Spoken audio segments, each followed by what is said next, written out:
Hello everyone, today I will be discussing my Star Wars theory on how Cal Kestis was the first Jedi to enter the world between worlds. I will discuss the evidence and provide proof that Cal entered the world between worlds with the help of his Jedi Master Jaro Tapal. When you are on the planet Dathomir, a world known to be strong in the Force, and the world of Dathomirian Night Sisters, the world was also known to be a dark side nexus for Force users. Force nexuses will amplify the Force user's power and connections to the Force in many ways. One way being connecting oneself to Jedi who have passed on to the living Force. For instance, Obi-Wan and Qui-Gon Jinn during the Star Wars The Clone Wars Mortis arc, where Qui-Gon explains to Obi-Wan that the world was powerful in the Force and that it allows him to commune with the living. Now, back on Dathomir, we see Cal Kestis walk up to a doorway looking for a key to a holocron that Jedi Master Eno Cordoba has placed in an ancient Zeppo tomb. But before we get to that, Cal Kestis senses something while touching an ancient doorway, then wakes up to find himself moments before Order 66 and reliving the fall of the Jedi Order. In the traumatic moments of Order 66, Cal Kestis and his Jedi Master Jaro Tapal sense the doom of the Jedi Order and the fall of the Republic and the clones' betrayals.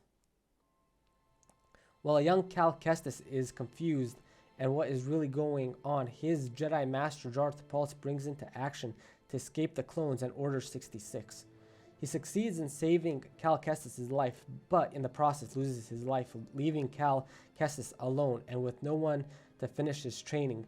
He cuts himself off from the Force. After the events of reliving Order 66 happens, this is where my theory that Cal Kestis enters the world between worlds for Jaro Tapal to teach him his last lesson. Jaro Tapal asks Cal Kestis, "Do you think having a lightsaber makes you a Jedi?" Cal responds with no, facing you, memories that have been haunting me since Bracca, the world where him and his Jedi Master faced Order 66. Cal Kestis also tells his master he will honor his teachings and his sacrifice. Then Jaro Tapal walks away with some final advice to his Padawan, Cal Kestis. Remember, persistence reveals the path.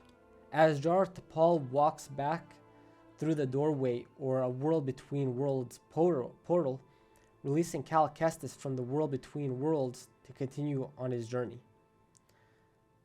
Now, was this proof that Cal Kestis was the first Jedi to be pulled into the world between worlds by his Jedi Master Jaro Tapal? This shows a lot of resemblance with the Ahsoka TV show on the Star Wars Rebels. From the moon and starlight settings down to the fog surrounding this encounter. Also, Anakin Skywalker teaching Ahsoka through her memories of the Clone Wars, from the Battle of Geonosis down to her last battle of the Clone Wars, the Mandalorian, the siege of Mandalore, where she still fails in understanding that she is so much more. And Anakin shows her with her final moments, saying during their battle, "Ahsoka, live or die," and she chooses life in the end. Also, Cal Kestis chooses to be a Jedi at his very final moments to confront Taron Malicos and help rebuild the Jedi Order. Now that we know that at the end of the game the holocron is destroyed, and we move on to the second game, Star Wars Jedi Survivor, where Cal Kestis is the primary source of the hidden path, creating it for all Force sensitives and everyone fleeing Emperor Palpatine's empire. I know I don't really do Star Wars theories, but I hope everyone liked this one. And let me know, do you think this was the world between worlds or something else? I look forward to reading your guys' comments down below.